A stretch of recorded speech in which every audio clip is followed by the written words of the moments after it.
สมถกรรมฐาน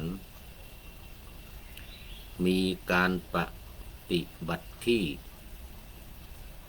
ง่ายๆ3 วิธี 1. คือการบริกรรม 2. นับลูกประค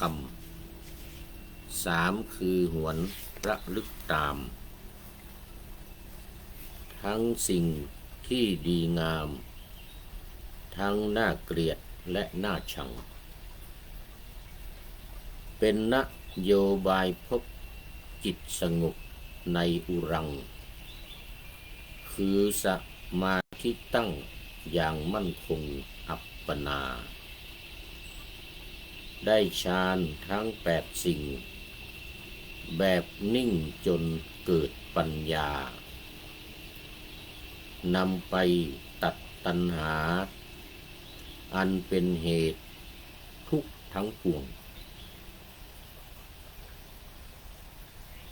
ตัดอวิชชามารพบนิพพานในแดนสวงสบสุขพ้นทุกข์ห่วง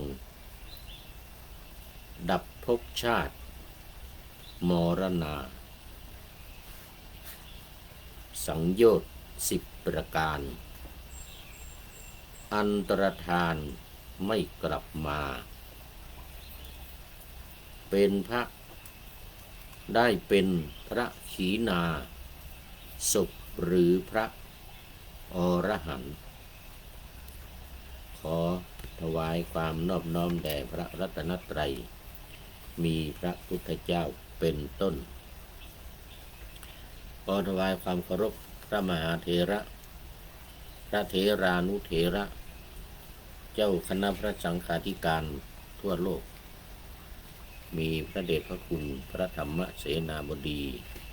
เจ้าคณะภาค7 วัดพระธาตุดอยสุเทพเป็นต้น และขออำนวยพรแด่ท่านผู้ฟังท่านผู้ชมสาธุชนพุทธบริษัททั้งหลาย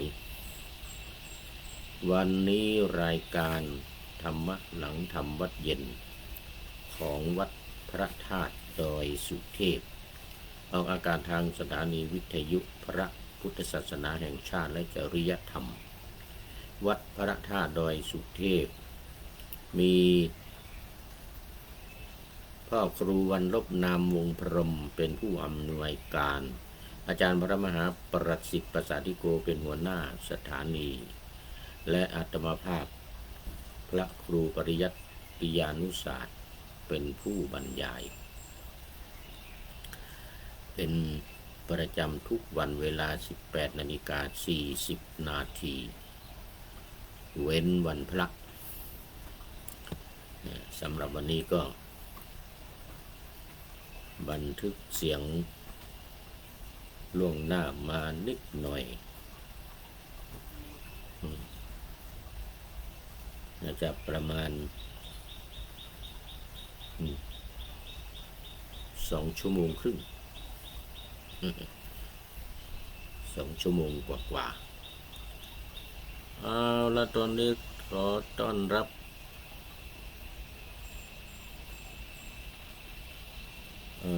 อุทัยคำชุ่มโอท่าน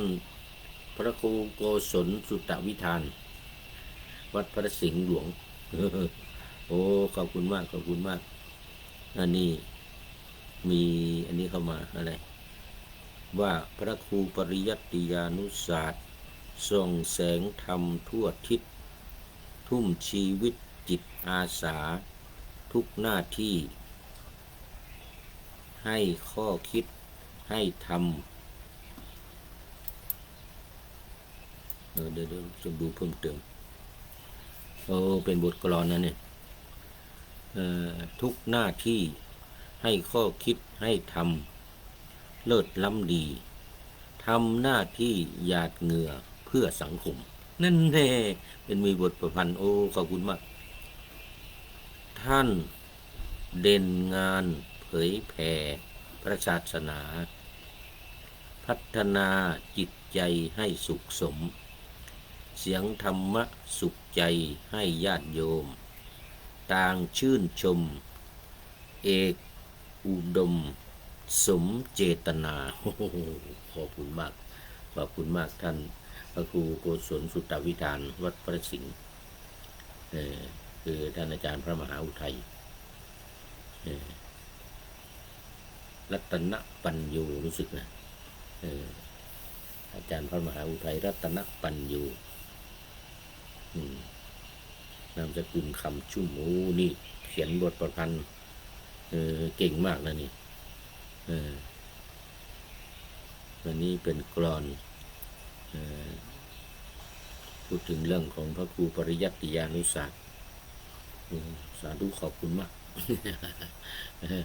เดี๋ยวจบรายการนี้จะได้ เขียนไว้ขอบคุณมากเดี๋ยววันหลังได้เอาไปจั่วหัวรายการ ขอบคุณมากขอบคุณมากเมื่อวันก่อนก็มีนี่มาข้าวห้ำข้าวห้ำเป็นยังเป็นอาทิกัลยาณธรรมโมโอ้ท่านพระครู ท่านพระครูโกศลสุตตวิธานเป็นอาทิกัลยาณธรรมโมเป็นผู้มีธรรมมันงามในเบื้องต้นคือศีลในรายการของเราจะเน้นศีลสมาธิปัญญาท่านพระครูเพราะว่าเป็นหลักสำคัญเป็นหัวใจสำคัญอาจจะเรียกว่าเป็นหลักการสำคัญอุดมการณ์ก็เรียกได้เป็นอุดมการณ์ขั้นสูงสุดเลยทีเดียวต้องมีศีลแล้วก็ต้องมีสมาธิแล้วต้องมีปัญญาถือว่าเป็นอุดมการณ์เลยทีเดียว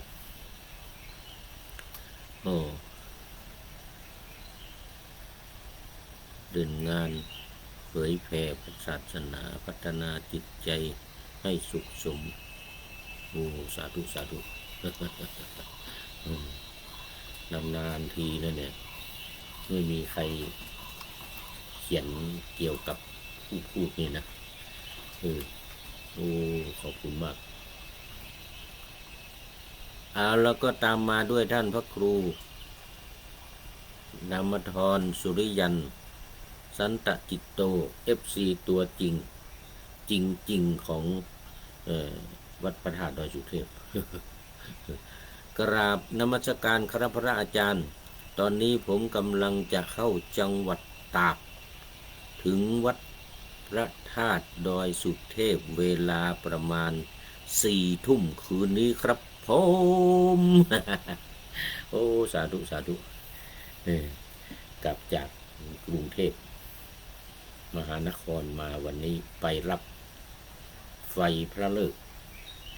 จากสำนักพระราชวังโอ้โมทนาเป็นอย่างยิ่งมาถึงจังหวัดตากแล้วเห็นออกมาตอนบ่ายวันนี้นะตอนบ่ายวันนี้ออกจากกรุงเทพมาโอ้โมทนาครับขอบคุณมากขอให้เดินทางโดยสวัสดิภาพ4 ทุ่ม 5 ทุ่มนี้ก็ถึงแล้วผ่านมาถ้า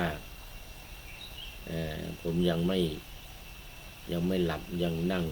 อยู่นี่ก็นิมนต์เข้ามาแวะห้องส่ง นิมนต์เข้ามาแวะห้องสตูดิโอ หน่อยนะนี่ผ่านตรงนี้แหละบางที4 ทุ่ม 5 ทุ่มนี่ยังไม่นอนเอามาเมื่อกี้พูดถึงอะไรละพูดถึงกำลังปะหน้าธรรมาสยังไม่เสร็จ ปะหน้าธรรมาสยังไม่เสร็จเอาคราวนี้เสร็จละ เรื่องของรายการของเรานี้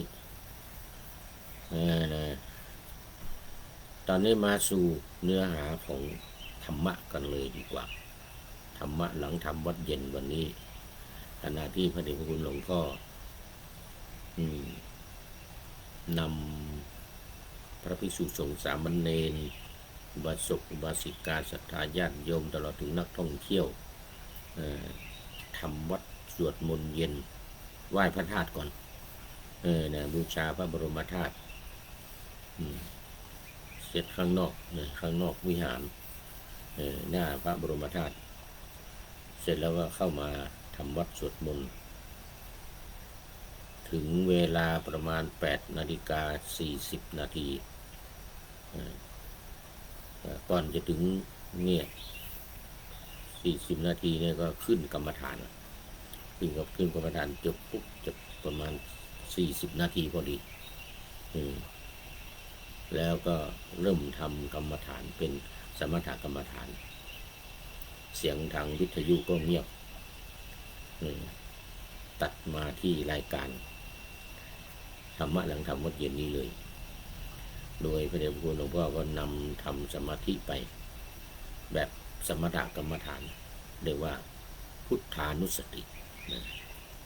พุทธานุสติกรรมฐานที่แปลว่ามีวิธีการคือการบริกรรมเหมือนกับบทประพันธ์ที่จั่วหัวไว้ในวันนี้ เรื่องของการปฏิบัติสมถกรรมฐานมี3 วิธีคือ1บริกรรม2การนับ3การระลึกตามเนี่ย3 อย่าง นำมาจั่วหัวไว้เดี๋ยวเป็นข้อคิดในท้ายรายการด้วยมาวันนี้ยังอยู่ในหัวข้อเดิมแต่ว่ามีความคืบหน้าต่อ สิ่งที่ควรพิจารณาเนืองๆเป็นที่จริงก็ในหมู่บรรดาญาติโยมนักปฏิบัติก็จะรู้กันดีพระเนรสิ่งที่จะควรพิจารณาเนืองๆเนี่ยตอนนี้ขอต้อนรับพระเดชพระคุณหลวงพ่อสุทธิสงึมรำจากจังหวัดบุรีรัมย์นี่ก็ FC ตัวจริงจริง อีกท่านหนึ่งพระเดชคุณหลวงพ่อให้ความเมตตาอำนวยอวยพรให้ผู้พูดตลอดทุกครั้งที่เข้ามาด้วยหัวใจสีชมพูใสๆอวยพรวันเกิดวันอังคารขัดกราบขอบพระคุณพระเดชคุณหลวงพ่อเป็นอย่างยิ่งตอนนี้ก็ยังเป็นมัชชิมาเป็นมัชเชกัลยาณธรรมโมอันนี้คุณหลวงพ่อเข้ามาเป็นมัชเชกัลยาณธรรมโมผู้มีความงามในผู้มีธรรมมันงามในท่ามกลางล่ะเมื่อกี้นี้ท่านพระครูธรรมธรแล้วก็ใครอีกอย่างอีกท่าน1 2ท่านผ่านไปเป็นอาทิกัลยาณธรรมโมพระเดชพระคุณหลวงพ่อสุทธิสงึมรำเป็นมัชเชกัลยาณธรรมโมผู้มีธรรมมันงามในท่ามกลางคือสมาธิในท่ามกลางนี่คือสมาธิเอาละวันนี้สิ่งที่ควรพิจารณา5 อย่างนี่นะก็คือเรามีความแก่เรามีความเจ็บเรามีความตายเรามีการพลัดพรากจากสิ่งที่รักแล้วก็มีกรรมเป็นของตนเอง5 อย่างจากปัญจการนิบาตอังคุตรนิกายพระสุตตันตปิฎกเล่มที่22หน้า81ถึง86มันยาวเลยว่ามาหลายวันละ 2-3 วันก่อนอื่นก็ขอบคุณหนังสือพุทธวจนะหมวดธรรมของทีมงานพุทธวจนะของท่านอาจารย์คึกฤทธิ์โสธิพโลเปิดธรรมที่ถูกปิดเรื่องปฏิบัติสมถกรรมฐานและวิปัสสนากรรมฐาน พอดีเลยมาตอนที่ 4แล้ววันนี้ตอนที่ 4วันนี้ภิกษุทั้งหลายเพราะอาศัยอำนาจประโยชน์อะไร สตรีบุรุษคฤหัสถ์หรือบรรพชิตจึงควรพิจารณาเนืองๆว่าเราจะต้องพลัดพรากจากของรักของชอบใจทั้งสิ้นภิกษุทั้งหลายความพอใจความรักใคร่ในของรักสิ่งที่มีอยู่แก่สัตว์ทั้งหลายซึ่งเป็น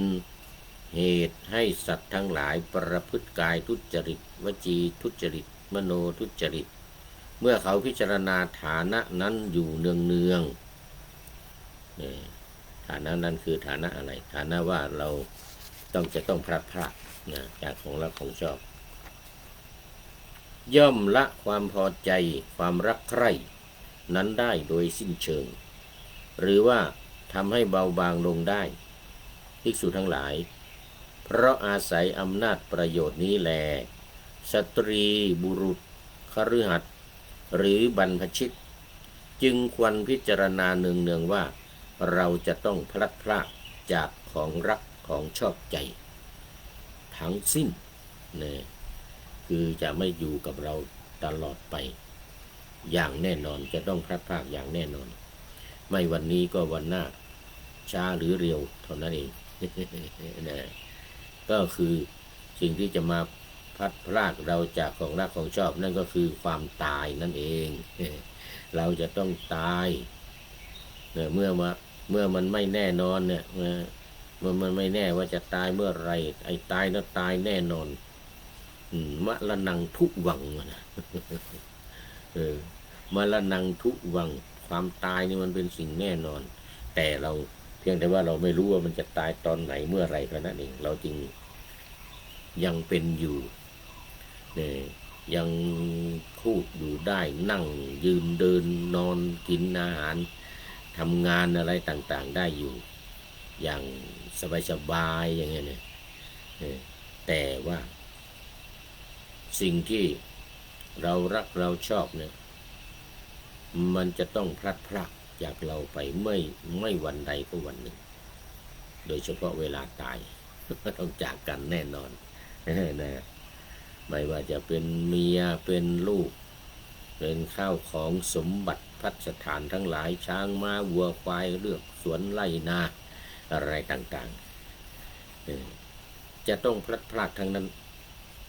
ไม่อยู่ตลอดไปเพราะมันไม่มีใครอยู่ค้ำฟ้าอย่างว่า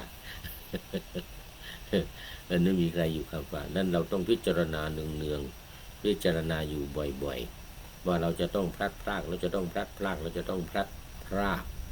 อย่างแน่นอนเมื่อเราพิจารณาอยู่เนืองๆอย่างนี้เลยก็จะทำให้ความพอใจความรักความใคร่ในสิ่งต่างๆเหล่านั้นเนี่ยมันหายไปได้หรือไม่หายก็เบาบางลงไม่มัวเมาไม่รักไม่มัวลุ่มหลงอยู่อย่างไม่ลืมหูลืมตาไม่ใช่อย่างนั้นมีอยู่มีน้อยๆแต่ในที่สุดมันก็ต้องหมดไปอยู่ดีดังนั้นเราจึงต้องพิจารณาตลอดเราพิจารณาตลอดมันจะได้ไม่ลุ่มหลงไม่มัวเมาไม่รักใคร่ในสิ่งนั้นๆอย่างหัวปรักหัวปรำหัวปักหัวปั๊มมั้งอย่างหัวปักหัวปั๊มนี่นะจนไม่ลืมหูลืมตาเนี่ยนะแต่ถ้าเราพิจารณาว่ามันจะต้องพลาดจากเรานะพอมันพลาดไปจริงๆหายไปจริงๆพลาดไปจริงๆเราก็จะได้ไม่เสียใจไม่เศร้าโศกไม่ร้องไห้พิไรรำพันคร่ำครวญหวนหานี่มันเป็นผลดีอย่างนี้นะจึงว่ามันเป็นสิ่งที่จะต้องพิจารณาอยู่เนืองๆพิจารณาอยู่ตลอดเวลาเป็นประการที่5เอาต่อไปประการที่6ภิกษุทั้งหลาย4กับป ต่อไปเป็นประการที่ห้าเพราะอาศัยอำนาจอะไรสตรีบุรุษคฤหัสถ์หรือบรรพชิตจึงควรพิจารณาเนืองๆว่าเรามีกรรมเป็นของตนมีกรรมเป็นทายาทมีกรรมเป็นเผ่าพันธุ์มีกรรมเป็นกำเนิดนะแล้วก็มีกรรมเป็นที่พึ่งทำกรรมใดไว้ดีก็ตามชั่วก็ตามเราต้องเป็นผู้รับผลของกรรมนั้นภิกษุทั้งหลายกายทุจริตวจีทุจริตมโนทุจริตมีอยู่แก่สัตว์ทั้งหลายเมื่อเขาพิจารณาฐานะนั้นอยู่เนืองๆว่าย่อมละทุจริตเหล่านั้นได้โดยสิ้นเชิงหรือว่าทำให้เบาบางลงได้ภิกษุทั้งหลายเพราะอาศัยอำนาจประโยชน์นี้แลสตรีบุรุษคฤหัสถ์หรือบรรพชิตจึงควรพิจารณาเนืองๆว่าเรามีกรรมเป็นของตนเป็นทายาทแห่งกรรม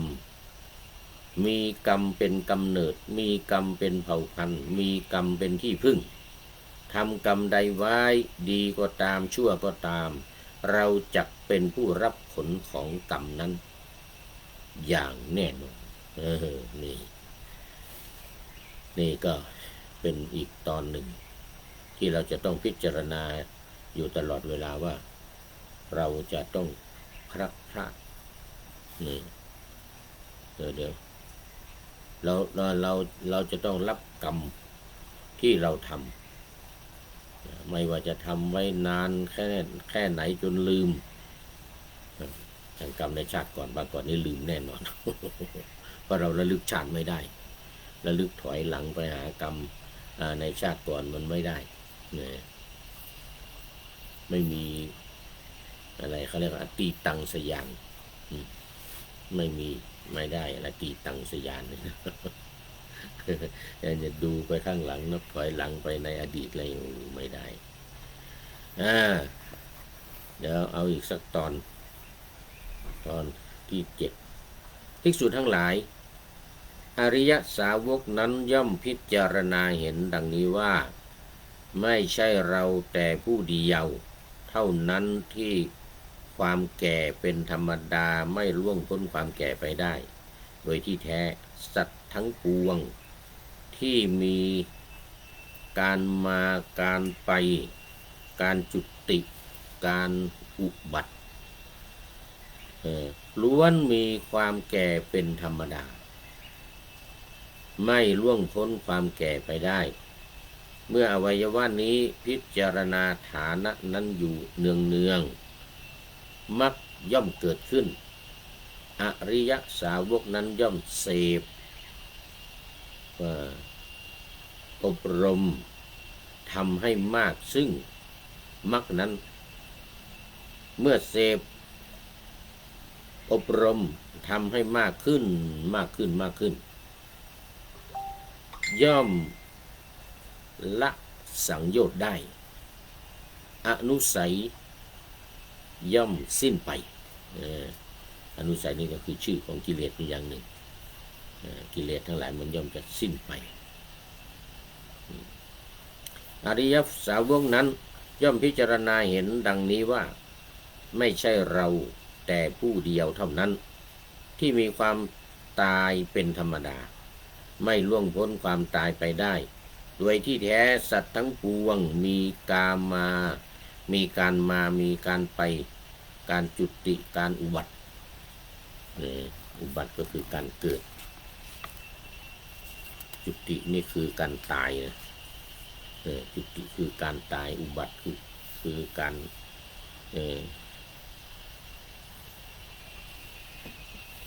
เกิดขึ้นการเกิดขึ้นส่วนมีความตายเป็นธรรมดาล้วนมีความตายเป็นธรรมดาไม่ล่วงพ้นความตายไปได้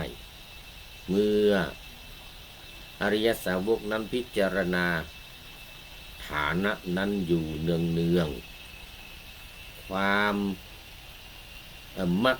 ย่อมเกิดขึ้นในอริยสาวกนั้นย่อมเสพอารมณ์ทำให้มากขึ้นมากขึ้นเมื่อเสพอารมณ์ทำให้มากขึ้นมากขึ้นมรรคนั้นซึ่งมรรคนั้นอยู่ย่อมละสังโยชน์ได้อนุสัยย่อมสิ้นไปอนุสัยย่อมสิ้นไป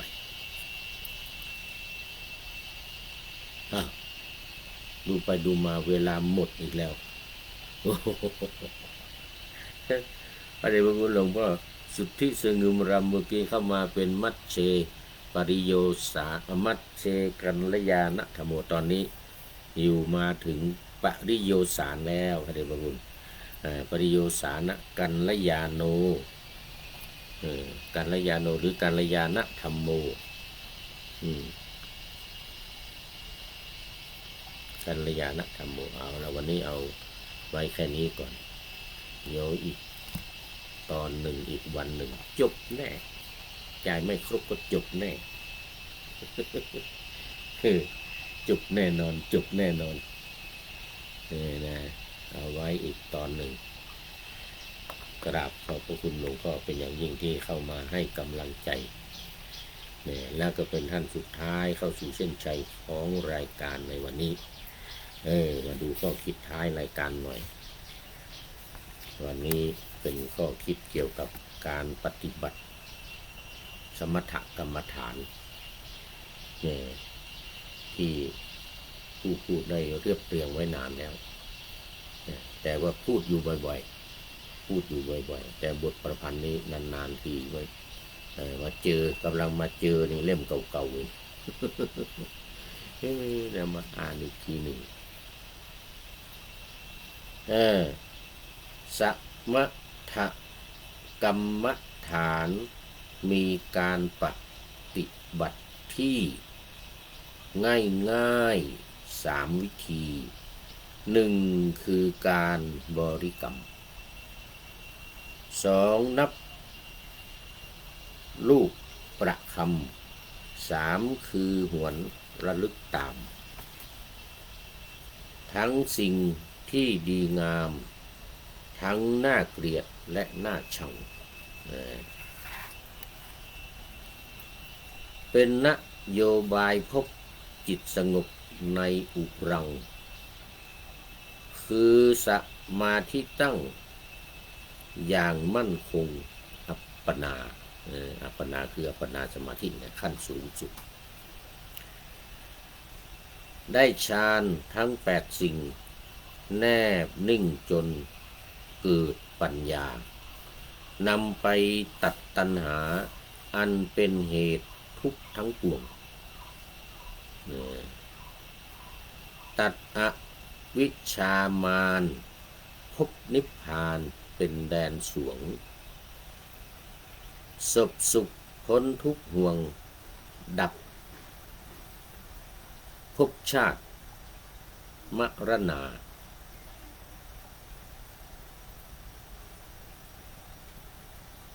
สังโยชน์10 ประการอันตรธานไม่กลับมา